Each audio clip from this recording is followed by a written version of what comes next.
আসসালামু আলাইকুম। Technique easy এডুকেশনের পক্ষ থেকে নবম দশম শ্রেণীর শিক্ষার্থীদের জানাচ্ছি শুভেচ্ছা। আজকের পর্বে আমরা অনুশীলনী যে নমুনা সৃজনশীলটা আছে এটা নিয়ে তোমাদের সাথে কথা বলবো। কি বলছে দেখো তো, জিন প্রকৌশলী ডক্টর হায়দারের বাগানে লেবু গাছগুলোতে প্রচুর লেবুর ফলন হলেও গাছগুলো দ্রুত রোগাক্রান্ত হয়ে মারা যায়। তাহলে একটা ভালো দিক আছে, আবার একটা খারাপ দিক আছে। প্রচুর লেবুর ফলন হয় কিন্তু গাছগুলা রোগাক্রান্ত হয়ে যায় তাড়াতাড়ি। তিনি লক্ষ্য করলেন তার বাড়ির পাশেই জঙ্গলে এক জাতের লেবু গাছে খুব একটা লেবু না হলেও দীর্ঘদিন বেঁচে থাকে। তিনি এ দুটি লেবুর জাত থেকে অধিক ফলনশীল ও রোগ প্রতিরোধী একটি লেবুর জাত উদ্ভাবনের চিন্তা করতে লাগলেন। তার মানে কিরকম বৈশিষ্ট্যটা, একটা জাত যেখানে তোমার লেবু বেশি হয় কিন্তু রোগ আক্রান্ত হয়ে যায় তাড়াতাড়ি, আরেকটা কি জঙ্গলে হচ্ছে। এখন জঙ্গলে তো তোমার এত পরিচর্যা করে না, জঙ্গলের যে লেবু গাছগুলো ওদের তো এত পরিচর্যা হচ্ছে না, কিন্তু তবুও ওরা এই রোগ প্রতিরোধটা করতে পারতেছে। মানে জঙ্গলের যে লেবুর জাতটা ওখানে তোমার রোগ প্রতিরোধ ক্ষমতাটা বেশি, আর তার কাছে যে লেবুর জাতটা ওখানে তোমার আবার ফলন বেশি। তাহলে দুইটা উন্নত বৈশিষ্ট্য, দুইটা ভিন্ন উদ্ভিদে। এখন উনি কি করতে চাইছে, এই দুইটা জাত একটি লেবুর গাছে, এই যে অধিক ফলনশীল ও রোগ প্রতিরোধী একটি লেবুর জাত উদ্ভাবনের চিন্তা করছে। মানে দুইটা উন্নত বৈশিষ্ট্য একটা উদ্ভিদে দিতে চাচ্ছে। অন্যদিকে তার সহকর্মী ডক্টর অনুপ দুটি উৎস দুইটা কি কি, একটা হচ্ছে দাতাকোষ আর একটা হচ্ছে ইকোলাই ব্যাকটেরিয়া, এখান থেকে ডিএনএ আলাদা করে একটি বিশেষ বৈজ্ঞানিক পদ্ধতি অনুসরণের মাধ্যমে মানুষের জীবন রক্ষাকারী ঔষধ তৈরির পরিকল্পনা করছে। তাহলে দুইজন বন্ধু, দুইজনের দুই ধরনের পরিকল্পনা। একজন হচ্ছে একটা লেবু গাছে দুইটা উন্নত বৈশিষ্ট্য দিতে চায়, আরেকজন কি করতে চায়, তোমার দাতাকোষ আর ইকোলি ব্যাকটেরিয়া ব্যবহার করে মানব কল্যাণে ঔষধ তৈরি করতে চায়। ঠিক আছে, উদ্দীপকটা আমরা বুঝতে পারলাম। এরপরে দেখো, জীব প্রযুক্তি কাকে বলে। জীব মানে বায়ো, আর প্রযুক্তি মানে হচ্ছে টেকনোলজি। বায়োটেকনোলজি এটা হচ্ছে মেইনলি এরকম একটা প্রক্রিয়া, যে প্রক্রিয়ার মাধ্যমে আমরা কোনো একটা জীবকোষ, কোনো একটা অণুজীব বা অণুজীবের একটা অংশ বিশেষ নিয়ে কাজ করে কিছু একটা উদ্ভাবন করব। অবশ্যই সেটা মানব কল্যাণের জন্য হবে।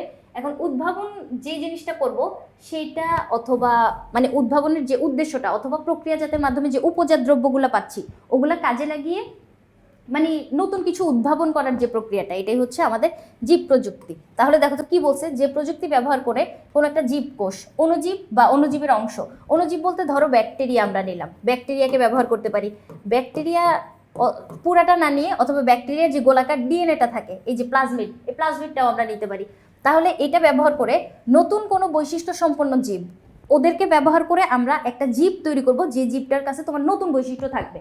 তাহলে এরকম নতুন বৈশিষ্ট্যের জীব অথবা সেই জীব থেকে প্রক্রিয়াজাত বা উপজাত দ্রব্য প্রস্তুত করার যে প্রক্রিয়াটা, ওই প্রক্রিয়াটাই হচ্ছে আমাদের জীব প্রযুক্তি। এরপরে দেখো কি বলছে, জিএমও এবং ট্রান্সজেনিক জীব এই দুইটা একই কথা না, খুবই কাছাকাছি, কিন্তু কিছু একটা পার্থক্য আছে। পার্থক্যটা কি দেখো, জিএমও এটার ফুল ফর্ম যদি আমি তোমাদেরকে বলি, জেনেটিক্যালি মডিফাইড অর্গানিজম। এই যে একটা অর্গানিজম আমরা তৈরি করতেছি বা একটা জীব তৈরি করতেছি, এই জীবটা জিএমও তখন বলবো যখন একই প্রজাতির বৈশিষ্ট্য আমরা নিচ্ছি।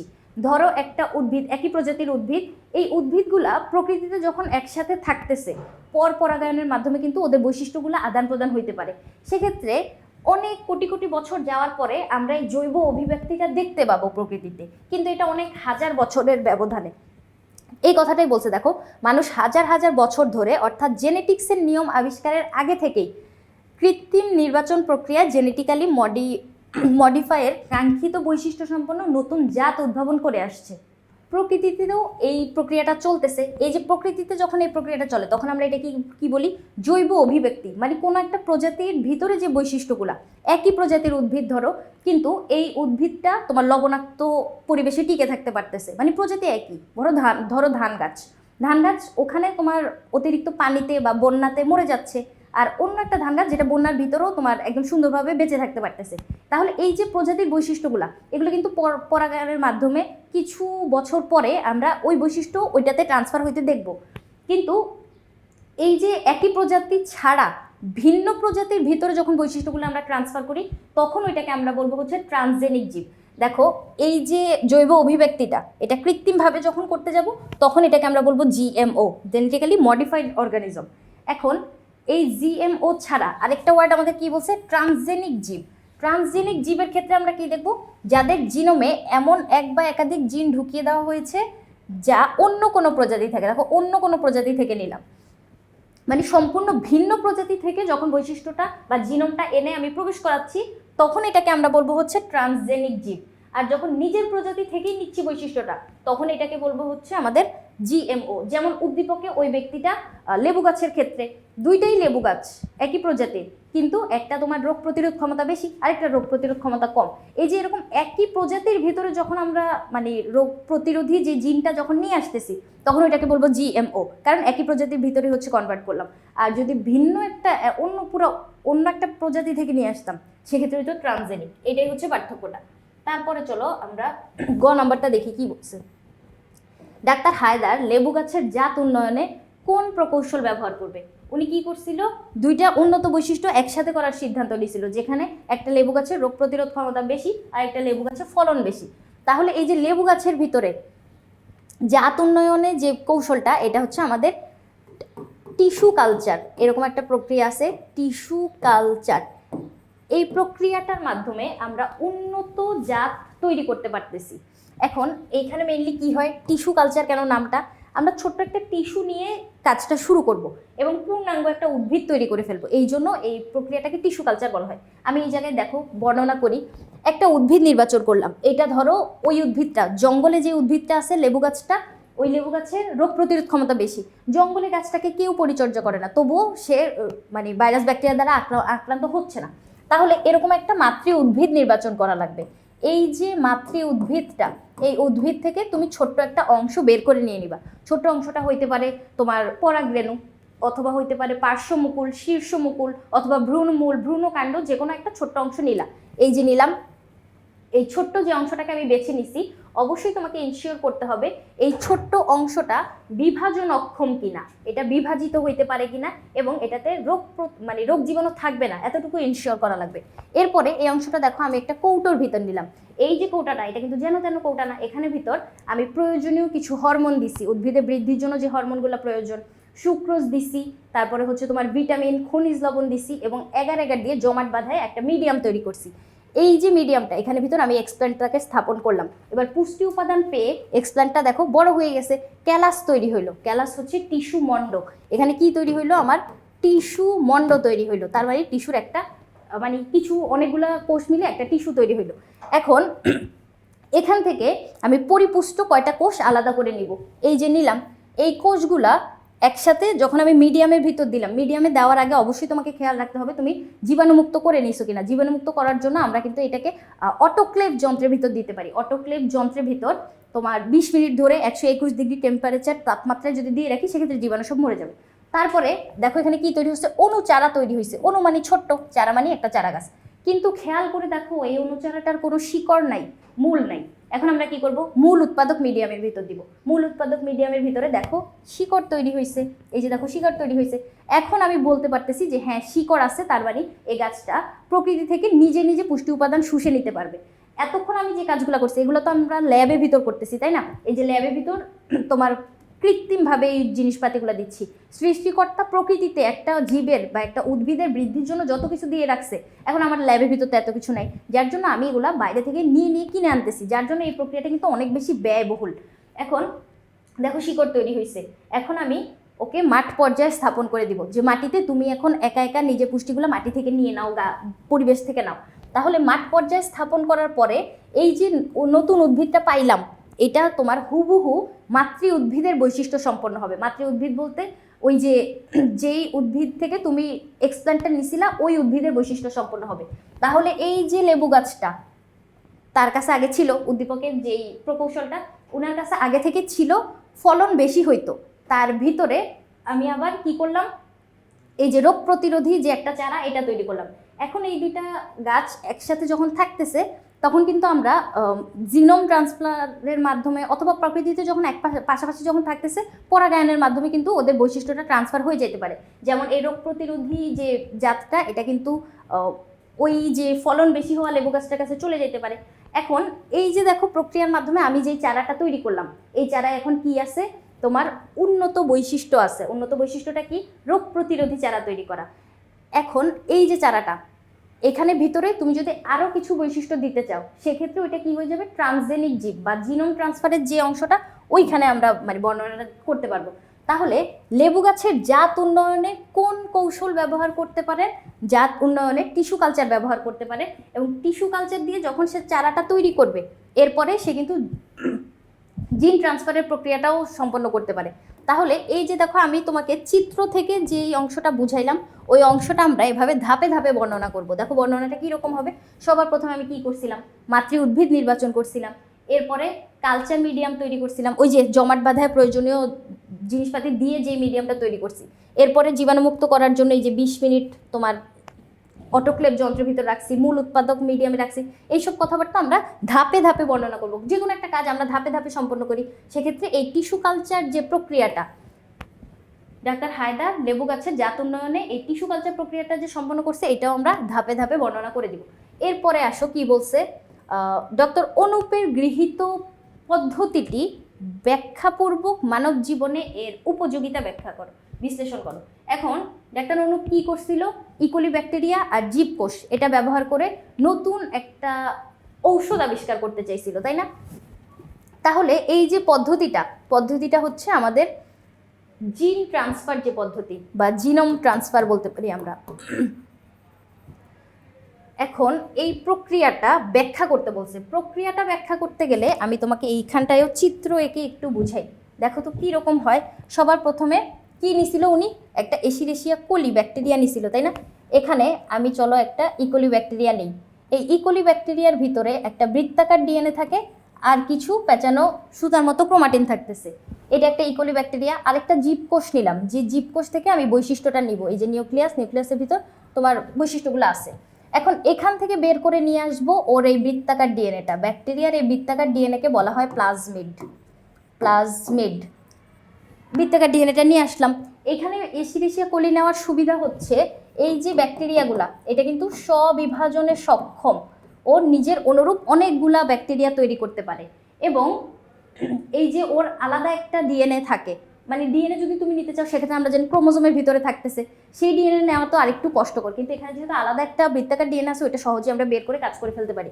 এখন এখান থেকে যে বৈশিষ্ট্যটা নিব ওই বৈশিষ্ট্যটাকে এরকম করে আমরা খাজ অনুযায়ী কেটে নিব। ধরো এরকম একটা অংশ আমি কেটে নিলাম, এরপরে ধরো এরকম একটা অংশ আমি কেটে নিলাম। এই অংশগুলা তোমাকে খাজের খাজ কাটা লাগবে, যে খাজটা এখানে কাটা অংশের সাথে একদম আটকায় যাচ্ছে, মানে খাপে খাপ যাতে আটকায়। এখন এই যে বৃত্তাকার ডিএনএটা এটাকেও আমি কেটে ফেলবো, কারণ আমাকে ওই খাজ অনুযায়ী এটা বসাইতে হবে। তাহলে বৃত্তাকার ডিএনএটাকে যখন কাটতেছি তখন দেখো কীরকম হচ্ছে। এরকম ধরো আমি খাজে করে কাটলাম, এরকম একটা শেপে কাটলাম, এরকম। হ্যাঁ, এবার এখান থেকে একটা অংশ আমি নিব বেছে, যেটা এরকম খাজের সাথে আটকাবে। কীরকম হচ্ছে দেখো, এরকম।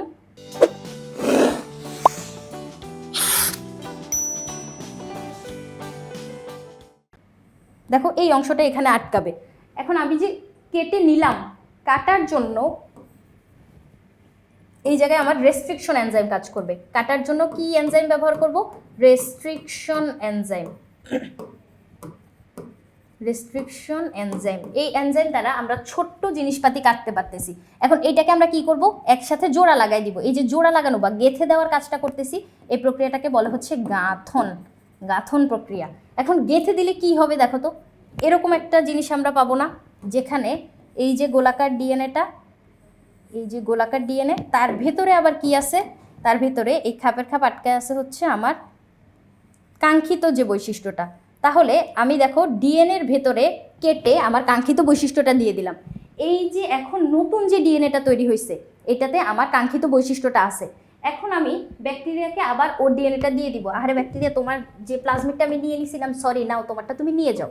তখন আমি ব্যাকটেরিয়ার ভিতরে আবার এটা প্রবেশ করাই দিলাম। এই যে ব্যাকটেরিয়ার ভিতরে এই ইকোলি ব্যাকটেরিয়াটাই, ওর ভিতরে যখন আমি এটা প্রবেশ করাচ্ছি, ব্যাকটেরিয়ার তো এখন আর মস্তিষ্ক নাই, ও তো আর বুঝবে না যে এটা ওর ডিএনএ না, মানে ওর ডিএনএটাকে আমি যে চেঞ্জ করে দিচ্ছি এটা তো ও বুঝতেছে না। সেক্ষেত্রে এই যে দেখো ব্যাকটেরিয়াটা এখন নিজের মতো জীবনযাপন করতে থাকবে, ও ওর সংখ্যা বৃদ্ধি করবে। আমরা জানি ব্যাকটেরিয়া স্ববিভাজনে সক্ষম, ও এরকম করে ওর অনেকগুলা সংখ্যা বৃদ্ধি করবে। অনেকগুলা ইকোলি ব্যাকটেরিয়া তৈরি করলো ধরো। এখন এই যে অনেকগুলো ইকোলি ব্যাকটেরিয়া, ওদের ভিতর কীরকম ডিএনএ থাকবে?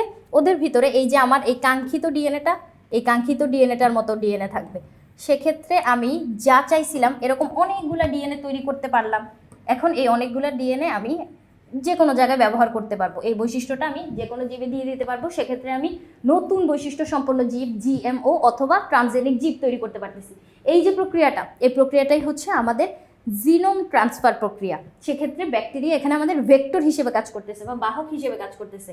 এখন তুমি যে এই পদ্ধতিটা ব্যাখ্যা করতে বলছে, পদ্ধতিটা আমরা ব্যাখ্যা করলাম, এবার ব্যাখ্যা করা লাগবে মানব জীবনে এর উপযোগিতা, মানে মানব জীবনে আমরা এটা কোথায় কোথায় ব্যবহার করতে পারতেছি। অথবা ওই যে উদ্দীপকে উনি যে ঔষধ বানাতে চাইছে, ঔষধের ক্ষেত্রেও কিন্তু আমরা দেখতে পাই। চলো আমরা এই জায়গাটায় এর উপযোগিতাটা দেখি। কৃষি ক্ষেত্রে ব্যবহার হইতে পারে, তারপরে উন্নত উদ্ভিদ তৈরিতে, প্রাণীর ক্ষেত্রে, ঔষধ তৈরিতে, বিভিন্ন ক্ষেত্রে আমরা এর ব্যবহারটা দেখতে পাই। তাহলে এই যে গৃহীত পদ্ধতিটা, এই পদ্ধতিটা কি? Genetic engineering. দেখো এই যে পদ্ধতিটা হচ্ছে আমাদের জেনেটিক ইঞ্জিনিয়ারিং বা জিন প্রকৌশল। জেনেটিক ইঞ্জিনিয়ারিং বা রিকম্বিনেন্ট ডিএনএ প্রযুক্তি কি হচ্ছে? আমরা যে ডিএনএটাকে চেঞ্জ করতেছি, জিন দিয়ে দিচ্ছি ওর ভিতরে। তাহলে এই পদ্ধতিটাকে কিন্তু আমরা এই বিভিন্ন নামে ডাকতে পারতেছি। জেনেটিক ইঞ্জিনিয়ারিংও বলতে পারো, রিকম্বিনেন্ট ডিএনএ প্রযুক্তিও বলতে পারো, জিনোম ট্রান্সফার পদ্ধতিও বলতে পারো, যে কোনো নামেই তুমি বলো, পদ্ধতি তো আমাদের এটাই। এখন এটা আমরা মানব কল্যাণে কিভাবে ব্যবহার করব? দেখো তো কৃষি ক্ষেত্রে এর ব্যবহার। রিকম্বিনেন্ট ডিএনএ ব্যবহার করে আমরা পোকামাকড়, মানে ক্ষতিকর পোকামাকড় সহনশীল উদ্ভিদ তৈরি করতে পারি। যেমন আমাদের ক্যালিওপটেরা, লেডিওপটেরা, এই যে গোবরে পোকা বা এই যে মদবর্গীয় পোকাগুলা, এগুলা মাটিতে যখন তুমি ফসল ফলাচ্ছ সেক্ষেত্রে ওরা কিন্তু ওই ফসলকে অ্যাটাক করতে পারে। কিন্তু যখন আমরা এই জিনোমটা ট্রান্সফার করে দিচ্ছি সেক্ষেত্রে ব্যাসিলাস থুরিনজেনেসিস একটা ব্যাকটেরিয়া আমরা ব্যবহার করতেছি। ওই ব্যাসিলাস থুরিনজেনেসিস ব্যবহার করে যে ফসল আমরা তৈরি করলাম ওইটাকে আমরা বলবো বিটি কর্ন বা বিটি কটন। ওই যে বিটি, ব্যাসিলাস থুরিনজেনেসিস। এখন এই যে নতুন ফসলটা, এটা আর পোকামাকড় দ্বারা ক্ষতিগ্রস্ত হয় না। পোকামাকড় ওকে অ্যাটাক করলেও এটার মানে আহামরি কোনো সমস্যা হয় না।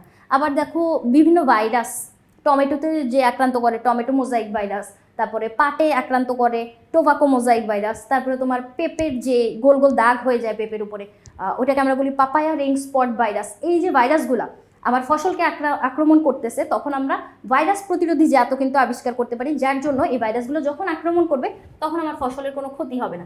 এছাড়াও আমি তৈরি করতে পারি অনেকগুলা পুষ্টি উপাদান সমৃদ্ধ খাদ্য। যেমন সুপার রাইস আমরা তৈরি করছি ইতোমধ্যে, যে ভাতের মধ্যে আমরা ভিটামিন এ সমৃদ্ধ উপাদানটা দিয়ে দিচ্ছি। এখন তুমি যখন ভাত খাচ্ছ তখন তুমি ভাতের সাথে শর্করার সাথে ভিটামিন এ জাতীয় খাবারও পেয়ে যাচ্ছ। এরকম বিভিন্ন উপাদান মিশ্রিত করে আমরা খাদ্য তৈরি করতে পারতেছি। এবং ধরো লবণাক্ত মাটিতে সুন্দরভাবে বেঁচে থাকতে পারে না, এরকম উদ্ভিদগুলো আমরা জিনোম ট্রান্সফারের মাধ্যমে ওদেরকে এত পাওয়ারফুল করে ফেলছি যে ওরা এখন লবণাক্ত পরিবেশে ওদের কোনো সমস্যাই হচ্ছে না। এরপরে আবার খরা প্রবণ এলাকায়, খরা বলতে ওই যে মাটিতে মনে করো পানির খুবই অভাব, সেক্ষেত্রে উদ্ভিদ মারা যাবে, কিন্তু আমরা জিন ট্রান্সফারের মাধ্যমে খরা প্রবণ এলাকায় টিকে থাকার মতো উদ্ভিদও কিন্তু তৈরি করে ফেলছি। তাহলে দেখো কৃষি ক্ষেত্রে আমরা কত কত মানে আবিষ্কার অলরেডি দেখে ফেলছি কিভাবে, এই জিন প্রকৌশলের মাধ্যমে। এরপরে দেখো প্রাণীর ক্ষেত্রে, প্রাণীদের ক্ষেত্রে দেখো গবাদি পশু যেমন গরুর দুধে আমিষের পরিমাণ বৃদ্ধির জন্য প্রোটিন সি স্থানান্তর করা হয়েছে। আকার বৃদ্ধি এবং মাংসের উৎপাদন বাড়ানোর উদ্দেশ্যে মানুষের বৃদ্ধির জন্য দায়ী হরমোন জিন স্থানান্তর করে ভেড়ার জেনেটিকে, মানে মানুষ বড় হচ্ছে যে হরমোনটার কারণে, ওই হরমোনটা তোমার হচ্ছে জীব দেহে দিয়ে দিলে সেই জীবটাও অনেক বেশি বড় হয়ে যাবে। সেক্ষেত্রে বড় একটা উন্নত ভেড়া আমাদের অধিক জনসংখ্যার খাদ্যের চাহিদা কিন্তু পূরণ করতে পারতেছে। এরপরে দেখো কি বলছে, মৎস্য উন্নয়নে। মাছেদের ক্ষেত্রে আমরা এটার ব্যবহার কি করছি, মাগুর, কমন কার্প, লইট্টা, তেলাপিয়া মাছে স্যামন মাছের দৈনিক বৃদ্ধির হরমোনটা, দৈনিক না এই জায়গায় দৈহিক হবে, দৈহিক বৃদ্ধির হরমোন জিন স্থানান্তর করে আমরা কি করছি, এই যে মাছের আকার প্রায় 60 ভাগ বড় করতে মানে সম্ভব হয়েছে। এই কাজটা আমাদের অলরেডি সম্পন্ন হয়ে গেছে। কি কাজটা করছি, এই যে নর্মাল যে ছোট মাছগুলা ওদের দেহে আমরা বড় মাছের বৈশিষ্ট্যটা দিয়ে দিছি, স্যামন মাছের বৈশিষ্ট্য দিয়ে দিছি, যার জন্য এখন এই মাছের আকৃতি অনেক বেশি বড় হয়ে গেছে, অধিক জনসংখ্যার খাদ্যের চাহিদা পূরণ করতে পারতেছে। এরপরে দেখো চিকিৎসা ক্ষেত্রে জেনেটিক পরিবর্তনের মাধ্যমে ইস্ট নামক যে ছত্রাকটা, এটা ব্যবহার করে আমরা হেপাটাইটিস বি ভাইরাসের ঔষধ যেটা হচ্ছে ইন্টারফেরন, এটা তৈরি করতে পারছি। এবং মানবদেহে ইনসুলিন তৈরির যে জিন, এটা ব্যবহার করে জেনেটিকভাবে পরিবর্তিত ইকোলি ব্যাকটেরিয়া এবং ইস্ট থেকে বাণিজ্যিকভাবে ইনসুলিন তৈরি করছে। তার মানে ওই যে আমাদের ডায়াবেটিক্স হইলে রোগীদেরকে আমরা বাইরে থেকে যে ইনসুলিনটা দেই, সেই ইনসুলিনটা তৈরি করতেছি কিভাবে, এই যে ব্যাকটেরিয়া আর ভাইরাস এগুলা একসাথে ব্যবহার করে জিন ট্রান্সফার যে প্রক্রিয়াটা বা রিকম্বিনেন্ট ডিএনএ প্রক্রিয়ার মাধ্যমে আমরা কিন্তু ইনসুলিন তৈরি করতে পারতেছি, যেটা বহুমূত্র বা ডায়াবেটিক্স রোগের জন্য ব্যবহৃত হচ্ছে। তার মানে আমরা চিকিৎসা ক্ষেত্রেও অনেক অনেক অবদান দেখতে পাচ্ছি। এরপরে পরিবেশ সুরক্ষায়, ব্যাকটেরিয়া কই থাকে বলো তো? ব্যাকটেরিয়া তো মাটি, পানি, বাতাস সব জায়গায় থাকতে পারে। এরকম ব্যাকটেরিয়া ধরো সব জায়গায় আছে। এখন আমরা এরকম একটা ব্যাকটেরিয়া তৈরি করে ফেলি যে ব্যাকটেরিয়াটা তেল খেয়ে ফেলে বা হাইড্রোকার্বনগুলো খেয়ে ফেলে, তাহলে কত ভালো হবে। ওরা সব জায়গায় আছে। এখন তুমি যখন কলকারখানায় বর্জ্য পদার্থ মাটিতে যায় মিশতেছে, মানে তেল জাতীয় পদার্থ, মাটি দূষিত হচ্ছে। এখন ওই ব্যাকটেরিয়াগুলো কি করবে? তেল খাওয়া শুরু করে দেবে। মাটিতে থাকা তেলগুলো সব ওরা খেয়ে ফেলবে, মাটি পরিষ্কার হয়ে যাবে। পানিতে থাকা যেই ব্যাকটেরিয়াগুলো, ওরা পানিতে যেই তেলগুলো ছড়াই গেল কলকারখানা থেকে, ওই তেলগুলো খেয়ে ফেলতেছে, তাহলে পানি পরিষ্কার হয়ে যাচ্ছে। তাহলে এই যে দেখো, ব্যাকটেরিয়ার জিনোম পরিবর্তন করার মাধ্যমে আমরা ভালো একটা ব্যাকটেরিয়া তৈরি করলাম, যে ব্যাকটেরিয়াটা আমাদের তেল বা হাইড্রোকার্বনগুলো খেয়ে ফেলতেছে। এই ব্যাকটেরিয়াটাকে আমরা বলবো হচ্ছে সিউডোমোনাস ব্যাকটেরিয়া। নামটা মনে রাখা লাগবে। সিউডোমোনাস ব্যাকটেরিয়াটা আমাদের এই পরিবেশ থেকে বর্জ্য পদার্থগুলো বা এগুলো খেয়ে, তেল জাতীয় পদার্থ খেয়ে আমাদের পয়ঃনিষ্কাশন বা বর্জ্য পদার্থ দূষণ মুক্ত করতেছে। তাহলে পরিবেশ সুরক্ষায়ও আমরা এই পদ্ধতিটা ব্যবহার করতে পারতেছি। তাহলে দেখো কত কত প্রয়োগ আমরা অলরেডি দেখতেছি এই যে মানব জীবনে। এই যে প্রয়োগগুলা, এগুলো সব কী জন্য হচ্ছে? জিনোম ট্রান্সফারের মাধ্যমে কিন্তু আমরা করতে পারতেছি। তাহলে এই যে আমাদের প্রশ্নের যে কথাটা বললো, উদ্দীপকের শেষের যেই ব্যক্তিটা, উনি এইভাবে জিনোম ট্রান্সফারের মাধ্যমে রিকম্বিনেন্ট ডিএনএ প্রযুক্তি আবিষ্কার করতে চাইছে।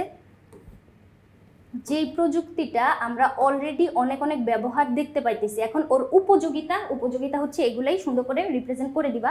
আজকের পর্ব এই পর্যন্তই। ধন্যবাদ।